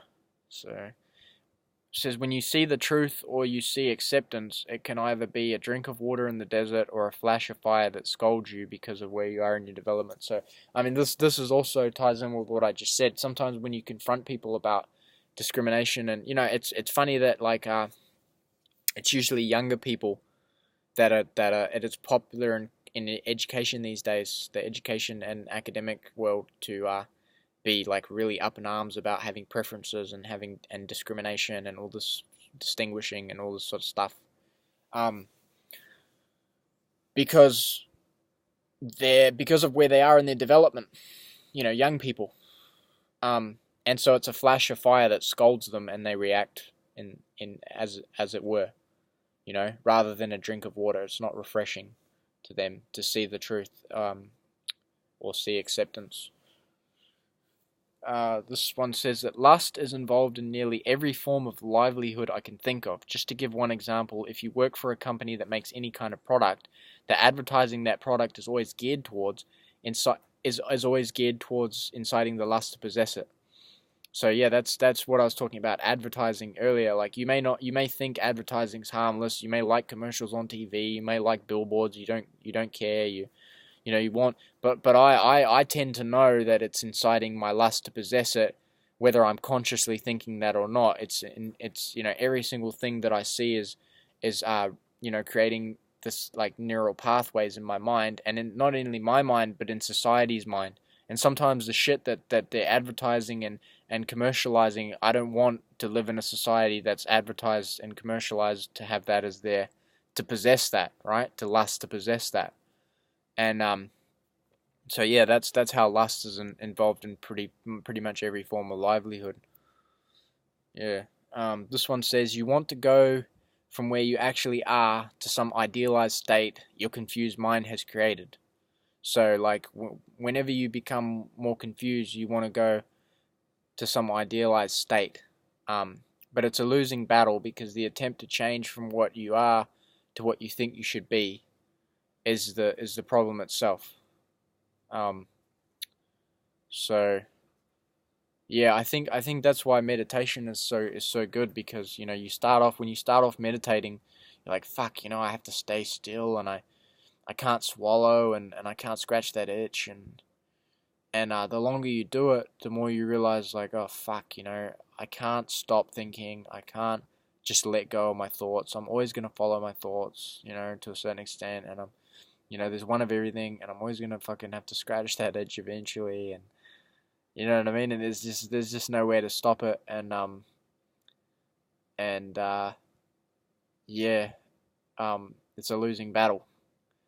So once you realize that it's a losing battle, you stop attempting to change from what you are so hard, and you think you should be what you so forgo preferences. Don't make any effort to be what you're not. Just allow what you are to fully manifest. Keep your posture and stay still. Sit with it. Don't go against it. Don't go for it. Only sit and let it be. That's about zazen practice, like sitting zazen. So it says the difference between what you are and what you think you ought to be causes your imagination to leap wildly. Yeah, pretty much. I mean, I'm guilty. I always think, fuck, if only I could follow that diet, and if only I could do like fucking, lift weights and have all these research chemicals, and if only I could have all these pharmaceuticals like dopamine agonists and fucking prolactin inhibitors, and I could be a sex god, and if only I could fucking take these fucking, like, what's the fucking vasodilators all the time, and I gotta have a schedule, and people that fucking plan, they don't just do what comes to them naturally. They plan everything, and they got all these planners. Unless that comes to you naturally. If it comes naturally to you to plan things and to do all this, have all this preparation and do all this shit, fine. Like, that's you, If you're a natural fucking CEO or some fucking thing like that, you're a natural CEO, whatever. But I mean, if you force yourself to do that shit and it's not you, you're only gonna fucking really cause problems for yourself, aren't you? Because the difference between what you are and what you ought to be causes your imagination to leap wildly. I mean, fuck, sometimes you just kind of have to accept what you are, I guess, eh? When you identify rigidly with certain aspects of yourself, you're actively suppress. Yeah. It's almost like, it's important because, when the Buddha was, like, doing his ascetic thing at one point, and he became all skinny and shit, and then he accepted a bowl of I think, milk soup from some family, like, that's kind of, when he, he accepted what he was, and, he wasn't trying to, like, use his imagination to imagine that he could ascetic his way out of what he was. But I think that the important lesson that people have to remember about Buddha, right, is that, Buddhism says that the middle way, right, Buddha says, well, you have to follow the middle way. Don't be an ascetic, and don't be a hedonist. But what you have to remember is that he was born a prince, and then he was an ascetic. So he was a hedonist, and then he was an ascetic before he even came to his enlightenment. So you have to, like, that's the hidden fucking thing of it, is that you kind of have to be a hedonist and an ascetic to come to the middle way. Like, people don't get that shit, you know what I mean? So yeah, it says, when you identify rigidly with certain aspects of yourself and you're actively suppressing those aspects that don't fit that identity, if you continue your Zen practice long enough, you'll start becoming acutely aware of this. So yeah, interesting. Oh, this is really interesting, this one. It says, it's hard to speak about ancient regulations in contemporary terms. I'll say that again. It's hard to speak about ancient regulations in contemporary terms. Okay? And this is about the concept of homosexuality. Homosexuality was unknown in Asia until the 19th century. Until the 19th century. That's the 1800s. This is not to say that men never fucked men and women never fucked women until then. It's just that the category of human interaction we now call homosexuality had not been introduced. In fact, the word homosexuals of very recent origin, having been coined in 1887, only 1887. And the most interesting, I'm going to stop this quote and I'll read more of it, but the most interesting part of this is that I think a lot of the problem that comes about from some of these words of recent origin, like homosexual, is that people attach their identity to this. And this ties in with what I talked about earlier. When you identify rigidly with certain aspects of yourself that don't fit, that either fit your identity or don't fit your identity, it's going to cause your imagination to leap wildly. And people that identify with all this, like, being a homosexual is like their main thing in their life, a lot of these people probably don't even know that the term was only coined in 1887. This category, and, assigned to people. And, they've got this idealized state that they think that they need to be, so they, it causes a lot of problems for everyone. But really, it hadn't been introduced, and it was introduced in 1887 by neurologist Charles Gilbert Chaddock in his translation of Richard von Krafft-Ebing's Psychopathia Sexualis. So this stuff was going on in Germany. It was really important, like the study of sex, That word was subsequently translated into the Japanese word dosei. I think this was about Japan. Same-sex love. So it's the same as Chinese. There's a similar word, like xing ai or something like that, which is, same-sex love. I can't remember the exact word. Before the closest Japanese term was nanshoku, man love, which usually referred to relationships between Buddhist monks. Isn't that fucking weird, eh? There was no word for lesbianism. I often say that there's a great overlap between the lifestyles of the like what they call alternative lifestyles. Alter is against, native is native, nativity, natal, born, birth, right? Because that's basically the basics, right? The basics is that man and woman fuck, have a baby, natalism, okay? And this is alternative. So if you're not man and woman having a fuck and having a baby, you're either a monk, a drug addict, or a fucking, you're part of the lesbian, gay, whatever. Okay? So I often found that because there's a bit of overlap between these alternative lifestyles. Drug addicts are seeking altered states of consciousness. Monks are seeking altered states of consciousness. Homosexuals, are not having standard, natal. They're not natal. They're not being natal. They're not practicing natalism. They're not making babies.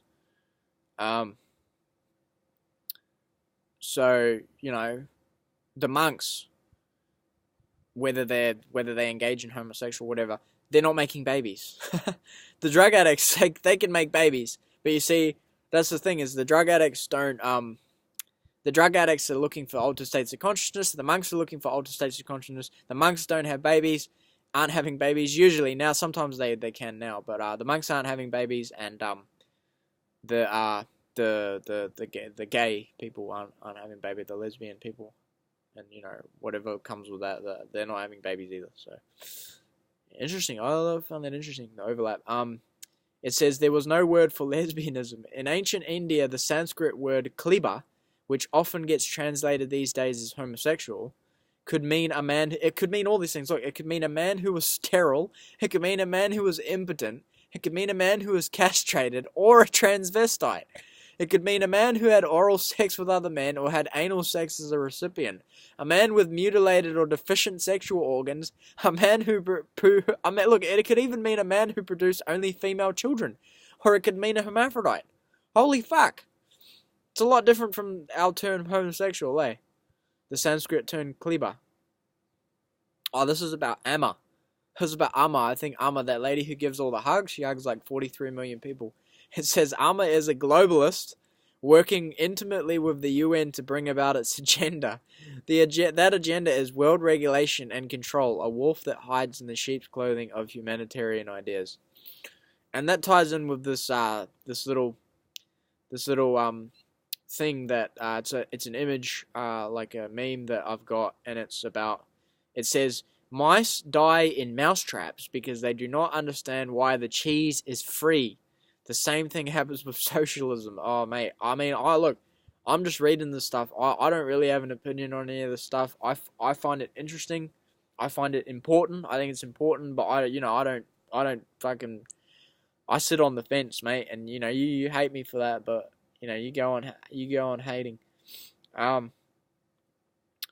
Students enjoy giving up power to their teachers. This is about submission and domination, and about because I was reading this thing about how BDSM, bondage, domination, submission, masochism, or whatever, I think that's what it is like a much more open form of the basic power exchange between all people. How saying that everyone has gurus, everyone has devotees. Some people like it a bit more vague. They don't like it so out in the open, and these are like people that are like the gurus and the devotees and religions, and also the students and the teachers, right?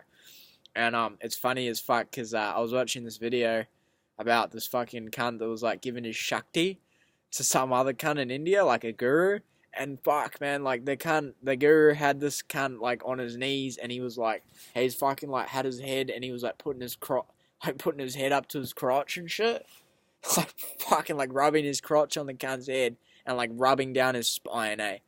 Like, I don't want to get too personal, but I've had some like encounters with people, and I've done those things with people, and it was definitely like power exchange. I don't know, I was giving them my Shakti at the time, but now I actually know that I was giving them my Shakti, and that's how I frame everything now, because it's the same painting, but it's a different frame. And you know, sometimes you want to frame things differently to sell it. Because if you want to sell a painting, you know, the frame you want to sell a painting, you can give it a different frame to sell it to different people. So you know, just remember that you put it on a different frame. But anyway, this quote says, "Students enjoy giving up power to their teachers, and being defeated by them is a great way to do this. The power exchange is maintained, and the student feels relieved of responsibility." Fuck, you know, that's like me listening to Alan Watts say, I don't have to think anymore. I can just listen to that cunt and go to sleep. I don't have to fucking think anymore, eh? He's got the power, eh? He's the teacher. A whole lot of other things that go on in the spiritual teacher-disciple relationship derive from the same desire of the student to give up power to the master. Oh, shit. It's an indictment. Oh, shit, this is a good one. It says, saying that we shouldn't have war and the other horrors we visit on ourselves if we only loved each other assumes that the reason we fight and kill each other is because of some kind of deliberate act of going against nature. But really, this is about waking up to the reality, right? The reality is that our nature is to fight and kill each other. Hey. But, I mean, I always think, right, that this is what I was talking about in my last video, about how the sine wave is always going, but it's like the Elliott wave kind of principle is that it can be really extreme, okay? But it can also be really, really fucking like steady, okay? And so if you've got a little bit of fighting and a little bit of killing that's happening at a steady frequency, is that, you know, that this is the question, is that better than having a fuckload of fighting and a fuckload of killing going like, you know, this is the rate of it? Which is better? Which would you rather have? Would you rather have conflict? Would you rather live in total conflict? Or would you rather have the conflict all at fucking once? Right?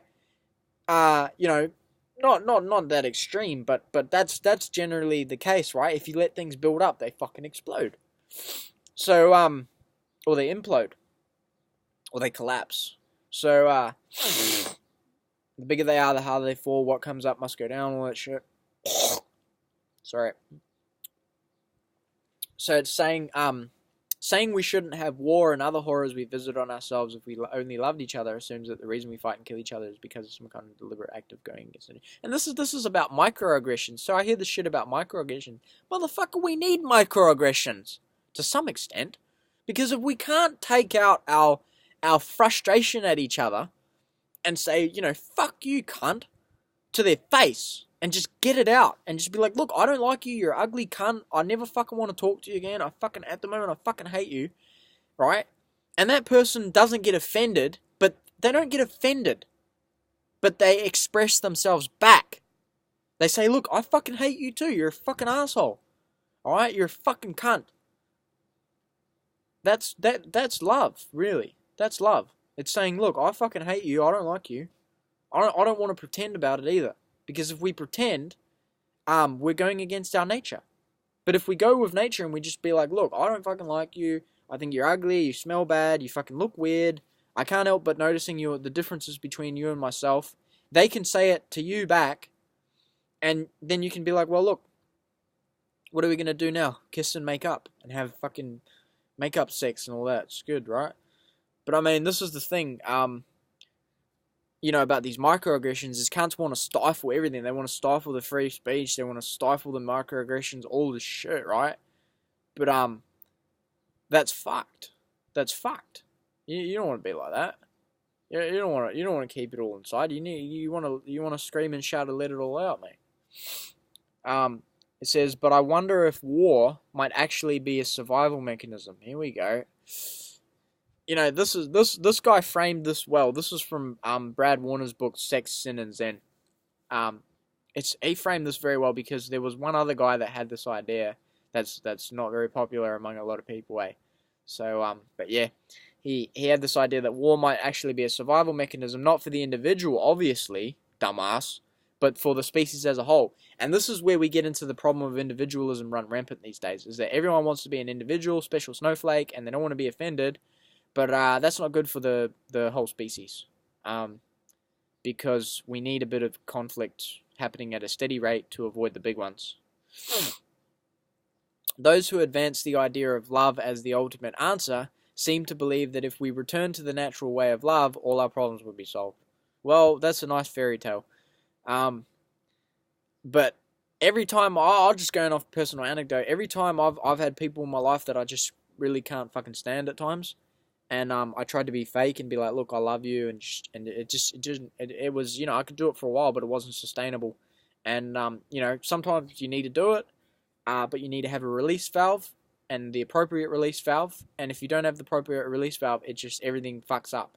Everything fucks up. The whole fucking system fucks up, and there's no communication at all. And you want to have a bit of communication, even if it's fucked. So yeah.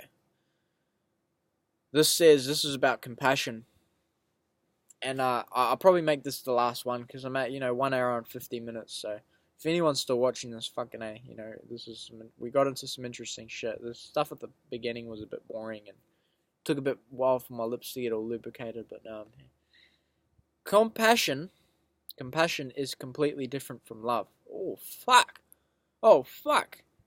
We just blew Normie's fucking minds. All right, compassion's different from love, dumb fuck.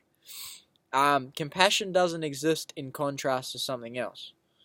So I guess they're saying there's no opposite of compassion. I don't know. Let's read more into the quote. I mean, sure, in terms of etymology, you could probably come up with some word that contrasts with compassion, but that's not what we're talking about here. True compassion is a spontaneous response to circumstances. It's not situational ethics. This is pretty complicated, actually, isn't it? It doesn't come from thought. It isn't a dream of some utopia that would exist if only this or that or the other condition would be met. It's a real action here and now that makes things better. So I guess it's about choices, really. It's about choices, isn't it?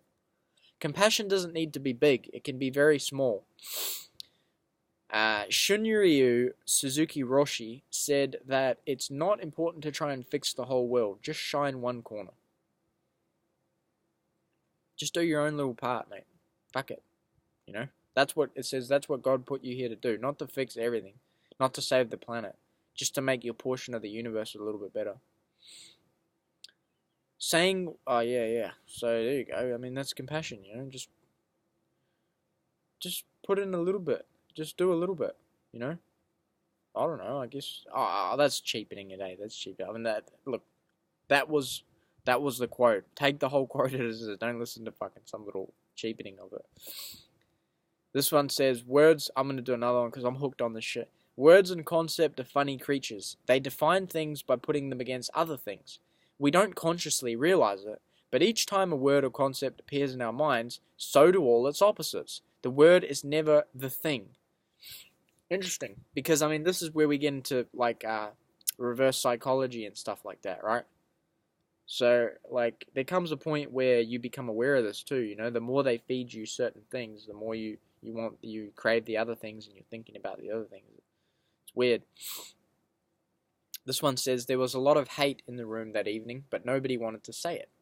I'm talking about hating those who oppose your dreams of a utopia of pure love. So he's talking about, because he went to this is about the book, he went to this concert in Hollywood, in some upscale part of California, Topanga Canyon, Hollywood, I don't know, some fucking, some upscale part of Los Angeles. And they were singing, it was a concert by rich boys singing about pure love. But really, he says, there was a lot of hate in the room that evening because nobody wanted to say that. And he was talking about hating those who oppose your dreams of a utopia of pure love. And this is what I say. I say, fuck, man. There's a lot of hate for people that hate. There's a lot of intolerance for people that are intolerant. There's a lot of discrimination these days against people who discriminate. I mean, if you're so fucking holier than thou, how can you fucking discriminate? How can you hate? How can you don't stoop to their level, right? And so he says that he's talking about hating those who oppose your dreams of utopia of pure love. Hate in the form of hating your real workaday life and longing to escape it in a cloud of marijuana smoke. Hate in the form of hating the Republicans or the businessmen or the cops. So at some point we hate someone, right? So really, the best thing to do, I guess, is just to hate yourself. Because I mean, aren't you being true to yourself? I never. This is not what the quote's saying. I never even thought about this, but I just read this quote and I'm thinking, fuck, the best thing I can do, the most healthiest fucking thing to do, is hate myself. Because if I love myself like all these fucking self-help books tell me to do, then you know, I fucking hate all these other people. I project my hate onto other people. So I reckon it's better to just hate myself and then I can love everyone. But you know, this other quote right here, it says words and concepts are funny creatures. They define things by putting them against each other. We don't consciously realize it, but each time a word or concept appears in our mind, so does all the opposite words and everything. So let's just not even think of terms in hate and love. You know, that's when we sit the zazen. That's when we go and do the zazen. We sit there, we don't... Easy. Let's finish the quote though, eh? Hate in the form of hating your real workday life and longing to escape it in a cloud of marijuana, because these rich boys were smoking marijuana, right? When you push forward love as a contrast to hate, you're pushing forward hate as well, just as strongly. Oh shit, mate. Oh shit. Are you saying that fucking good is pushing evil and evil's pushing good? I think so. You guys are the two sides of the same coin, eh? Two sides of the same coin. It's true that the word love doesn't always mean the opposite of hate, but in this context it does, as the singer kept reminding us. Oh, well, you sold your own poison, mate. Alright, this one says, it's all very beautiful to stand on stage in a Hollywood nightclub surrounded by swaying palm trees and beautiful people with plenty of money, stoned immaculate on primo weed, and with all the pussy you can eat. Fuck, that sounds nice. I'd like to be there. And say that if only everyone just learned to love each other and be kind, the world would be wonderful. Oh, fuck, mate. Preach, brother. Oh, this is cool. It says there was a tradition in India of householders leaving home on spiritual quests, and there were and still are customs and legal regulations in place to deal with such cases. Seems like India, because it's such an old civilization where they've been dealing with these sorts of questions, which are also problems, for a very long time. They've got these blow-off valves, right? They got these valves, like you know, blow-off valves where you can kind of escape and you know, get out of the game, I suppose. Like the tea ceremony in Zen. And I'll just quickly bring up another case that people don't realize is when you take away people's guns. A lot of middle-aged men like to go to the gun shows, and gun auctions, and you know, it's a cool thing because it's like a lot of firearms. You know, they're worth a bit of money, but they're a small item that you can kind of carry around easily, and a lot of them, and you know, these middle-aged men, and not only middle-aged men, but anyone that wants an escape from society can go to these gun shows and just, you know, any kind of like historical reenactments and shit. I'm talking about like the shit that men do, you know. Oh well, fuck, women do it too, you know. But let's not talk in terms of men and women because words are blah blah blah, you know. But you know, people go to these gun shows and shit, and they kind of escape from reality, and you know, they escape from their wives sometimes, and you know, that's like a blow-off valve. It's like an escape hatch. For when things just become a bit too much with our personas and with us existing in society. So you know, a lot of the things we do to transgress the norms of society are like that. They're like blow-off valves and escape valves and stuff like that.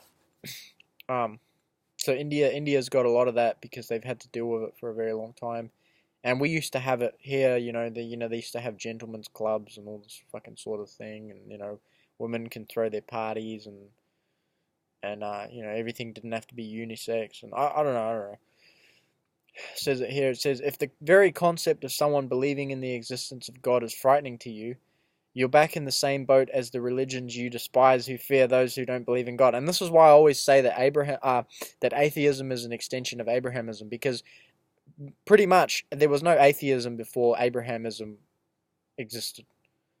You know? Like, because the thing is that pagans, heathens, like animists and like kind of Shinto and all that, they don't care if someone doesn't believe in the fucking shit. They don't not tolerate it. Like it's tolerated to not believe in that stuff or not take it very seriously. And yeah, as far as I know.